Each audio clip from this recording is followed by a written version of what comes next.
and we was talking about somebody in the chat. Oh, the twins was asking, man, y'all from the Bay, but here goes a story from the Bay, right from Oakland, bro. And I loved it when I seen this, man. 100%. With every clean car, it be making my days shine. Is also a decision these teens are making to build a business instead of burglarizing one. When a car pull in, we get excited because that's just more money and we making a person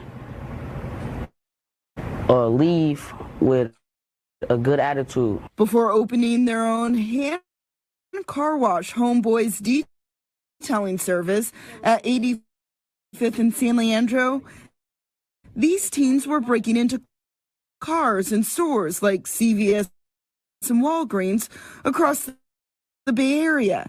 8th grader Draymond Wilkes started stealing at 12. I mean, sometimes I'll tell myself not to do it, but then I would still end up doing it either way because it's like it was the money that was making me keep on doing it.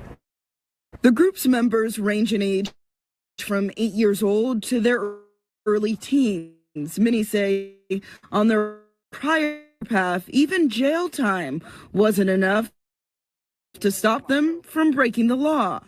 I always had that feeling in my body that was just like, you know, you're not supposed to be doing this. In April, that path changed when Zoro Wilson, CEO of Lulu's House, a nonprofit that works with homeless and troubled youth, met the group of 8. Wilson says he was shopping at the Eastmont Mall CVS when he watched them steal everything they could from the store. He later confronted the teens.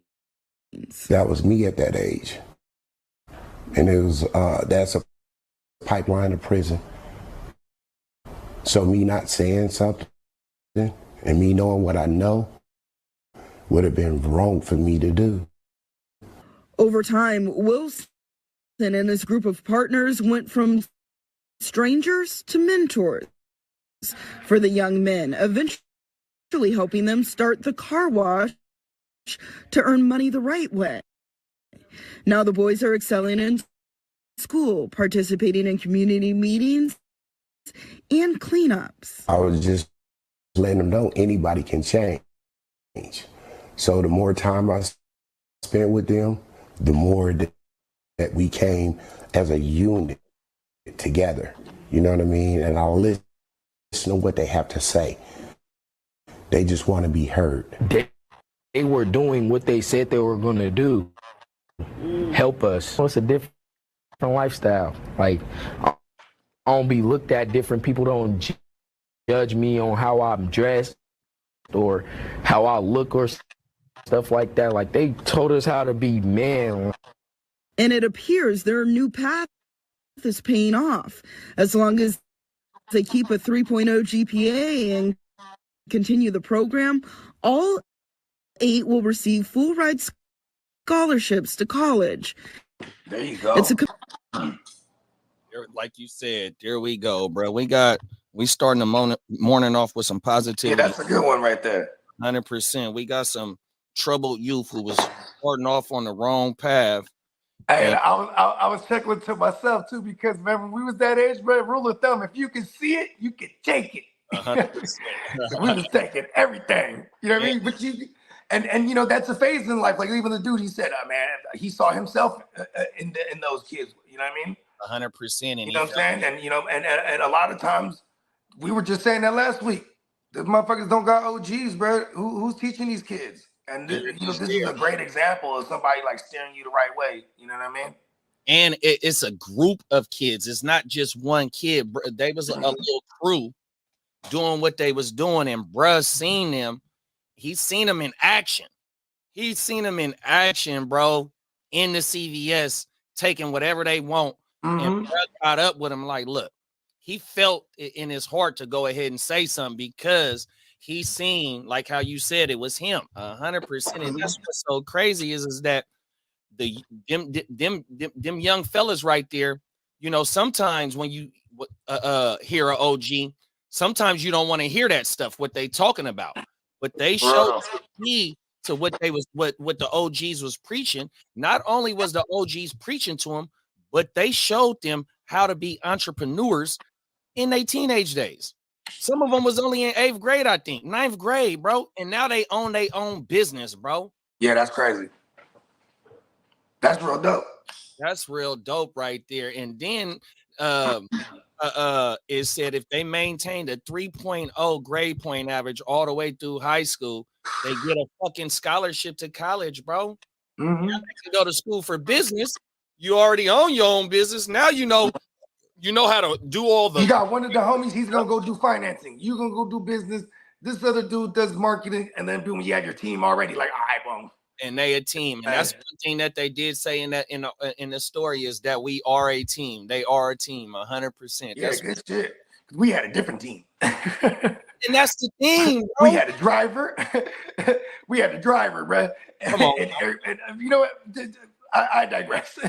No facts, but you know, motherfuckers that watch this show, 100%, they know what we talking about because we talked about it so many times on this this show, and here it is now from when we was kids to seeing what the kids right now is doing, and this ain't really this type of stuff really don't get publicized, you know what I mean? And for the youth not to be doing no you know what the other youth is doing. Yeah, like work. And they went the like other selling work, man, or banging, bro. Come on, now. Right? I mean, see, they was already. Here's the thing: they was already with the shit. They was breaking into cars and stealing shit out of stores. You know what was the next step? Home invasion. You don't want that. So he good thing he stiffed on them right there. You feel me? He was like, all right, youngins, this is what you're not gonna do. You know what I mean? 100%. And here's the thing too is when you got him in that when they got a program going, and you say because he had a nonprofit already, these nonprofits they get money from these government grants. You know how good that looks? You're getting that grant real quick. Boom, you're taking some kids out of it, some youth and minorities out of the inner cities, put them in a program. It's having success. They're gonna get fundage. You know what I mean? Know what else they gonna get? Not only they gonna get funding, but the homies. That's the first ones that's doing this shit that got pulled up out them streets and is really making it. Some of they partners that's at school or not even at school, still running around doing shit. You know what I mean? They might be able to give them jobs, bro. Come on now, bro. 100%, bro. And that's the thing, you know, like T.I. said in the skating movie. I forgot the name of his when they was doing the skating. The A, or was it the ATL? Was it Atlanta? It was ATL. Okay, that motherfucker I know it was letters. Facts, huh? Oh, my mama, facts.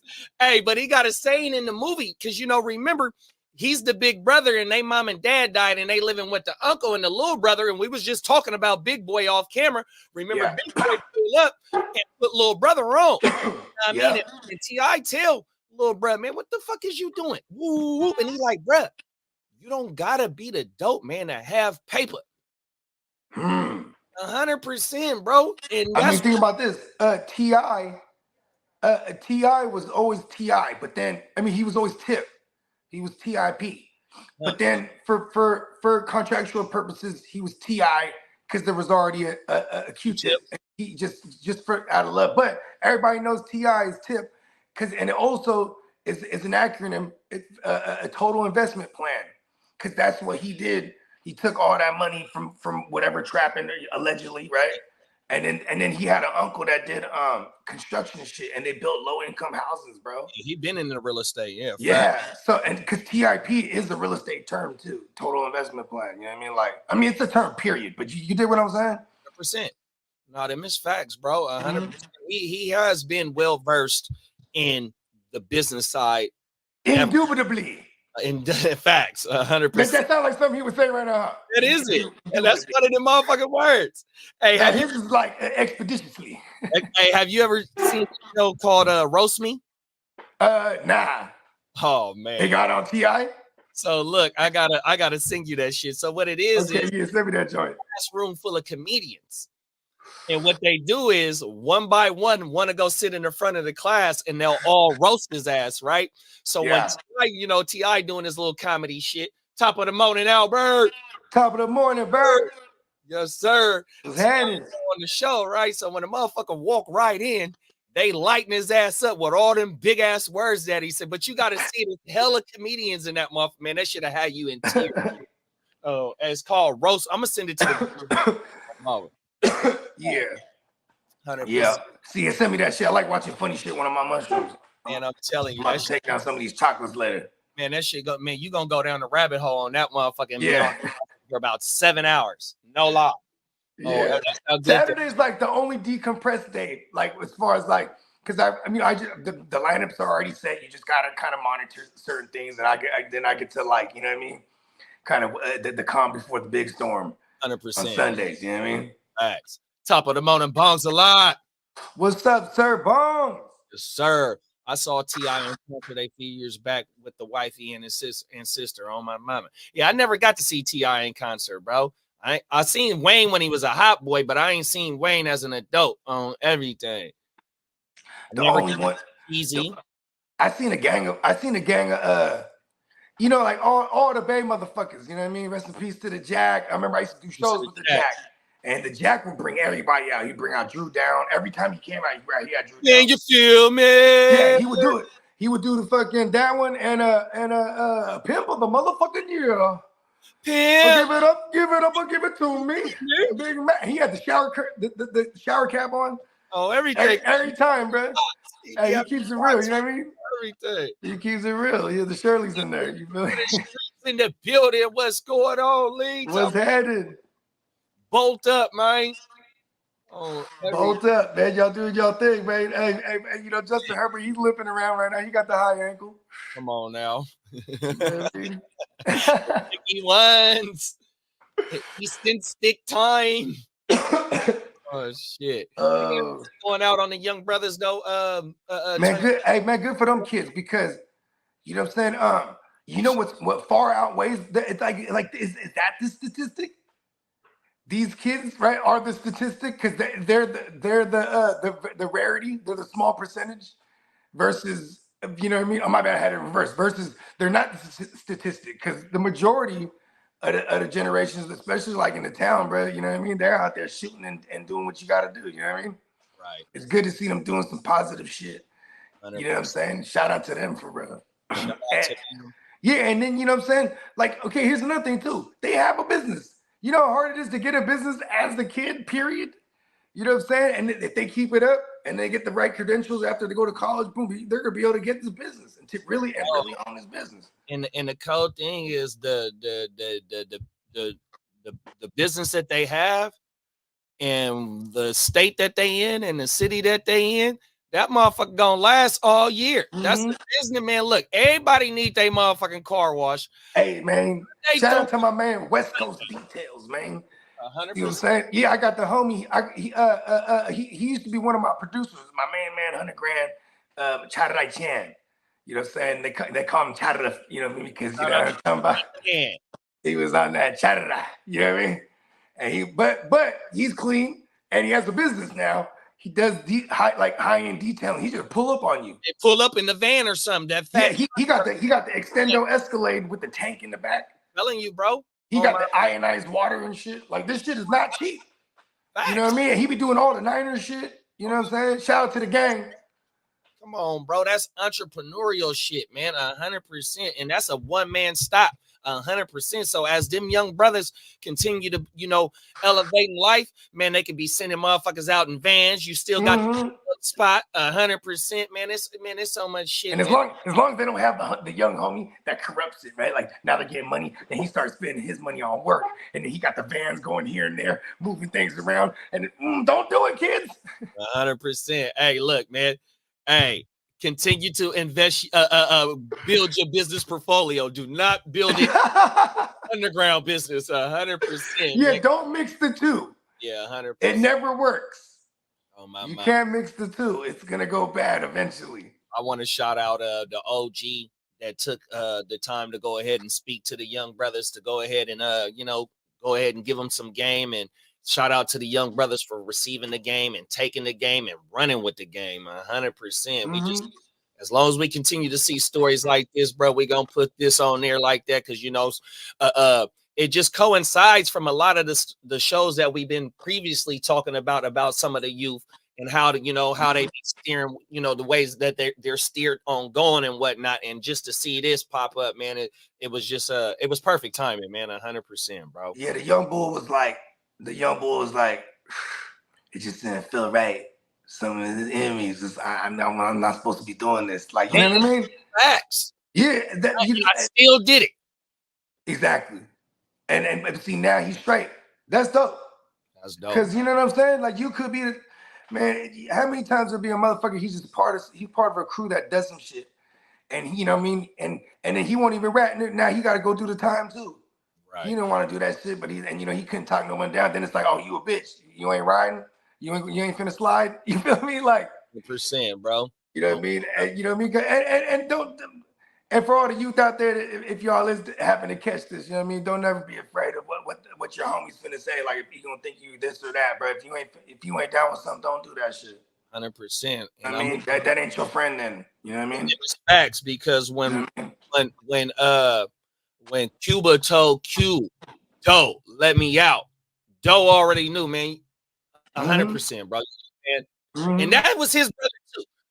He looked at him as a brother too. Him and that's my brother too, 100%. And Cuba told him at the end of the movie, man, you still got me, bro, 100%. So look, bro, if they got something to say to you, like Bogey said, they ain't your friends, bro, 100%. Your people's gonna know. Look, man, I'm finna go home, bro. I'm finna go late. All right, bro. I'll see you tomorrow. Oh, that nigga's a bitch ass. Hey, the real homie would be able to recognize if especially like when they told me, hey, bro, nah, Ricky, you going home. Ricky, you know what I'm saying? Ricky was supposed to be something. You know what I mean? 100%, bro. You gotta protect those ones too. If you got the homie that's supposed to be something, bro, you got to big him up. You know what I mean? Don't, you know what I mean? Don't be the guy corrupting the motherfucker. I'm laughing because, you know what I'm saying? I'm just remembering the past. You know, 100%, man. We ain't crashing the youth out, man. We trying hell no. Don't be like, be better than us. You know what I mean? Miss Facts. Lee said Evan Ingram is